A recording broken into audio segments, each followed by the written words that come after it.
Somewhere Better by I_am_Ellie on AO3. Summary. Izuku has been living with Shouta and Hizashi for almost a year, and things have certainly changed in the two pro-heroes' lives. Hizashi and Shouta are getting married. Izuku has friends, people he could rely on. They finally all reached a place of financial and emotional stability. Everything is perfect. So why does life keep trying to throw a wrench in the family they've made for themselves? Sequel to Someone Better. I recommend reading it before this fic. Episode 26. Chapter 1. Those You Can Save. Secretary work, it turned out, was not nearly as easy as Shouta had expected. But then again, he was working under Nezu, so what could he have really expected? Most of the day he spent answering calls. Parents complaining about their children failing this class or that class, calls from the school board, which were very frequent and very infuriating, and a good portion of the time, prank calls from the students. Shouta didn't have to interact with much of the teenagers enrolled into UA, and that suited him perfectly well. Sometimes he'd have to take in an absent note from students in the morning, and sometimes a student would have to be sent into the office to talk to the principal after misbehaving in class. And he feared for the safety and well-being of any student who had to do that. But he was fairly separated from most of the student population. Shouta quickly discovered, after the first day, that none of the staff, as long as they were registered heroes, which most of them were, had to wear formal clothing.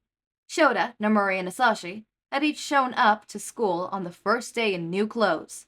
Shouta and Hizashi in stiff button neck that Shouta hated, and the black slacks, and Nemuri in a plain white button-up blouse and a pencil skirt, and quickly found out that they had the option to come to work in their hero uniforms, which all of them appreciated.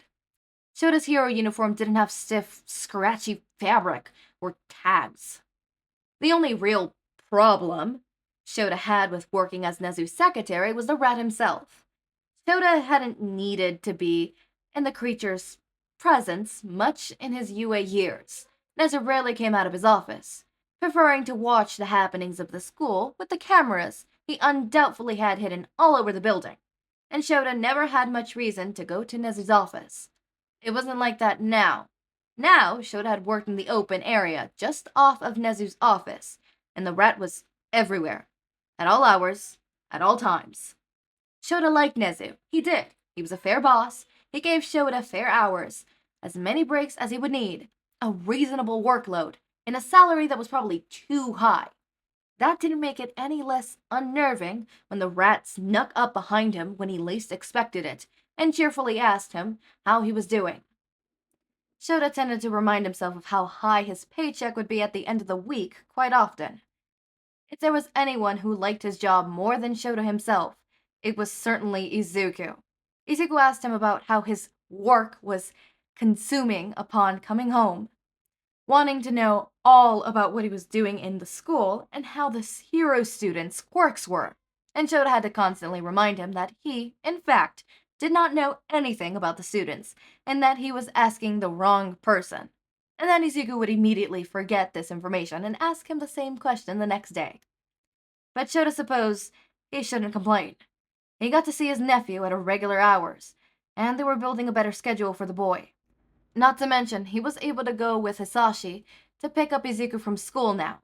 He'd never met Izuku's friends before. Not in person, but sometimes he saw the children standing in a group outside of the school, chattering excitedly and hugging each other goodbye. And despite knowing already that Izuku had good friends to spend time with in the classroom, it made him feel lighter, knowing that the child wasn't lonely every time he went to school, like he had been. Working with Hizashi and Nemuri was nice. He got to see them every day now, and they were able to have lunch together often. So as long as Nemuri and Hizashi weren't busy grading papers, and Shouta wasn't stormed with paperwork, they were able to have lunch in the teacher's lounge together, all of them piled up on the couch on the far back wall, Hizashi and Nemuri providing a constant stream of laughter, and Shouta rolling his eyes at their antics. There was also the fact that Nemuri and Hizashi both came to visit him in the front office during their free periods, despite them being just as nervous around Nezu as he was. It was definitely a welcome revise of his day. His job was good, and he found himself growing more and more grateful towards Nemuri every day for submitting his application. He'd been working at UA for close to a month when Hizashi and Nemuri both arrived in the front office at once, each of them demanding a package of pencils. Shouta had stood up into the back office supply, and Hizashi and Nemuri had followed closely behind, both of them complaining loudly.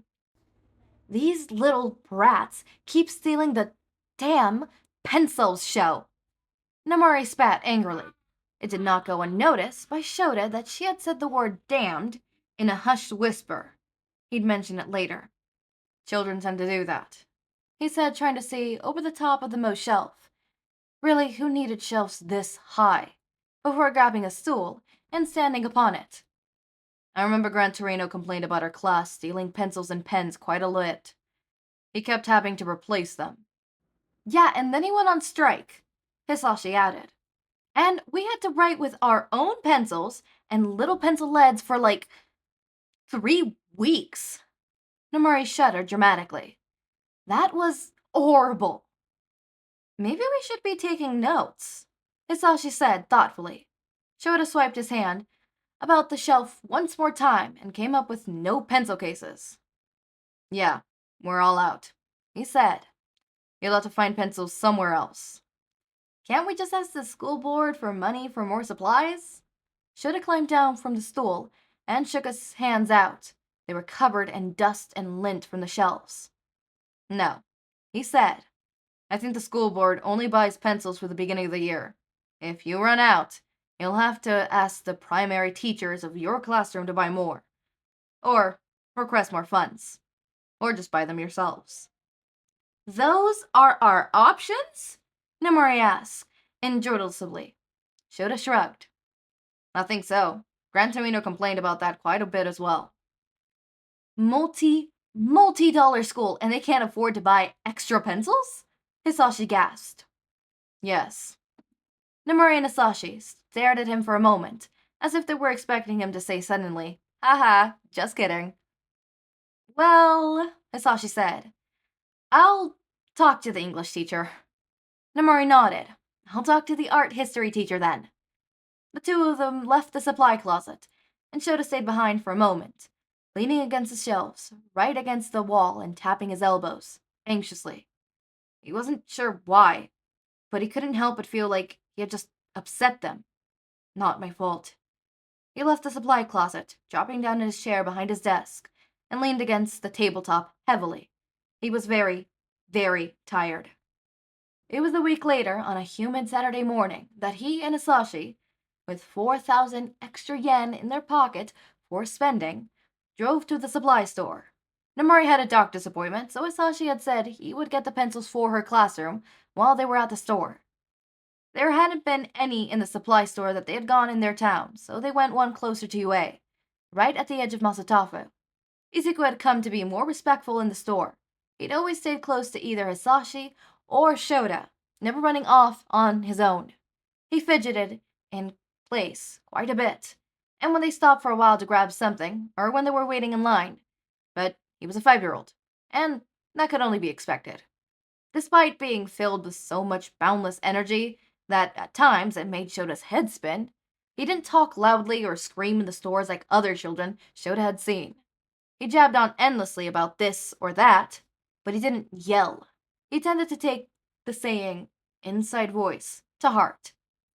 He was an overly well-behaved child when they were out in public, and Shouta didn't have to worry about him getting lost or running out for months now, since it hadn't happened since the first time. He merely reminded Izuku of the rules every time they went into the store. If you get lost, ask to go onto intercoms. If you can't, wait at the front of the store. Stay with a worker. He was fairly good at listening to instructions when they were out of the apartment. Shouta only wished he was the same way at home. While Shouta reached up to the top shelf to grab a box of pencils, Izuku hung onto Hisashi's hand, glancing around the place, with glazed-over, bored look in his eyes. Shouta always seemed to be the one grabbing things from high shelves because, while Hizashi was an inch taller than he was, Shouta had nearly unnatural long arms. Ankisashi, can we get soba? Izuku asked, craning his head up to look at the tall man. We can make soba at home, Hizashi responded. Wait, no, the ones with red erasers. They're cheaper. Shouta grabbed the several packets of what Hizashi had deemed the better pencils. But we always have soba at home, Izuku exclaimed, slumping his shoulders. What, you don't like my cooking? Hizashi teased. Shouta dropped the boxes of pencils in the cart. He and Hizashi traded off Izuku. Shouta grabbed the little boy's hand, and Hizashi pushed the cart. Do we need anything else while we're here? Highlighters, Shouta said. Tape. Sharpies too, probably. Hizashi nodded, and they turned to the correct aisle, and Shouta thought he saw a little life leave the little boy's eyes after realizing that they would be at the store even longer. Shouta could honestly say he empathized. A bit. He wasn't the biggest fan of stores in general. Too much noise, too much people, and far too bright. Not to mention someone always seemed to find an excuse to knock into him as they were rushing past. Shouta was just happy that they had gone to the store in the morning instead of later in the day, because it would undoubtedly be even more crowded than it already was later that day. Hizashi grabbed 2 packs of highlighters and a pack of Sharpies, as well as a roll of Scotch tape, and then tossed them into the cart. Shouta could see more people trickling into the store. A baby screaming from a few aisles away, red in the face and wailing so loudly Shouta was sure that the thing's throat must be raw. A janitor scrubbing the floor with bleach in the hallway. The smell of it stunk his nose. God, Shouta hated stores. The store steadily got more crowded as harried people filled in, hurried to buy whatever emergency supplies they needed for work, or their kids' last-minute school project, or whatever storage of supplies that they needed at their home. Izuku gripped at his hands, tightened once more people started walking in, and they started walking behind his leg rather than on his side, like Shouta could hide him from the world. They stood at the checkout aisle, Izuku holding particularly behind his leg, and the cashier commented on what a handsome little boy he had. Shouta just smiled thinly at her. He kept his mouth resolutely shut, because he knew if he opened it, despite the fact that he was sure she was a very kind woman, he'd informed her that her voice was high and thin and annoying, and could you please stop talking, my head is killing me. The cashier and Hizashi were talking about something, and it was making the entire process that much longer. He felt as wound tight as a bowstring, and he dropped Izuku's hand, tapping his elbows. Izuku hugged his leg, and Shouta had to fight the urge to nudge him off, and that just made him all the more sick with guilt because Izuku is scared and nervous because of all these people, you selfish. It was all very frustrating. They stepped out of the store. There were a dozen of people making up the foot track of Masutafu. Conversations blabbling over each other, swearing and grunts and an awful smell, a combination of cologne and cheap perfume and sweat. It made his stomach turn over. The parking spaces in front of the store had been filled by workers, and few shoppers that had been there at time, so they'd been forced to park 3 blocks down in the nearest space. At the time, it hadn't seemed like much of a walk, but right now, 3 blocks felt like 3 miles. Izuku held on tight to his pant legs, and Shouta couldn't stop fidgeting, tapping his elbows, rolling his shoulders, lolling his head back and forth, and he should have been paying better attention to the child. He should have. Shouta felt like it was veiled in a thin layer of fog, separating him from everything else. The only thing filtering through being the splitting pain in his head and the tingling in his skin. The noises around him had gone from loud and overwhelming chatter to a high buzzing that was almost worse. Shouta wasn't sure how it happened. For one moment, he'd been walking, trying his best to keep up with Hizashi, and the next, someone was grabbing his hand and hurriedly gliding him along. And Shouta didn't notice when Izuku's hand slipped free from his grip of his pant leg, and the child was swallowed up by the crowd. Okay, I know I'm being evil, and I know I'm splitting up the first episode when I'm pretty sure I could do the episode all together. It's 30 minutes, 20 minutes, 25 minutes. It's around 25 minutes to 30 minutes. So I know I could sit here and do it all by myself and all at one go. Except The thing is, I'm recording multiple episodes today. I do not have time to do that long of a lengthy video. No, I don't. I really do not have that much time. So unfortunately, I am cutting it short here. This is probably going to be two chapters, 2 episodes, and then the next chapter 2, I'm also going to cut it up into 2s. Mainly because, again, I'm recording as much as I can before I go on to my trip. Now, on to this. So, we get the typical Shouta being with, the job, nice. Obviously, we get that whole overwhelming feeling. I feel like his buzziness, that, the fog kind of thing, could have been...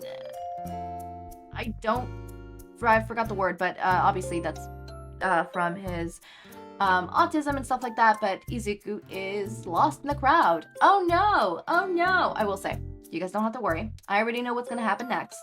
And most of my comment actually has to come with the second part of this chapter. And partially probably chapter 2, if I could remember. But yeah, that's just what I have to do. I will also mention, this is where it becomes unfinished. So somewhere where is where it becomes unfinished, because it's still yet to be finished. Unless it's finished and the author didn't mark it as finished, then, yeah. But for the most part, I think it's still unfinished because it's a question mark. And again, I left off at chapter 12. So chapter 11, basically. I'll just say chapter 11. I left off at chapter 11, so we are 10 chapters before I am completely in the blind with you guys. So halfway. During halfway mark of this, I will be blind with you. So we're gonna enjoy that. Anyways, as always, my raindrops, make sure to eat, sleep, drink water, take your meds. Have a wonderful day or night. Link to my Discord server and socials are down in the description. Subscribe to see more of my content, and thank you so much for watching.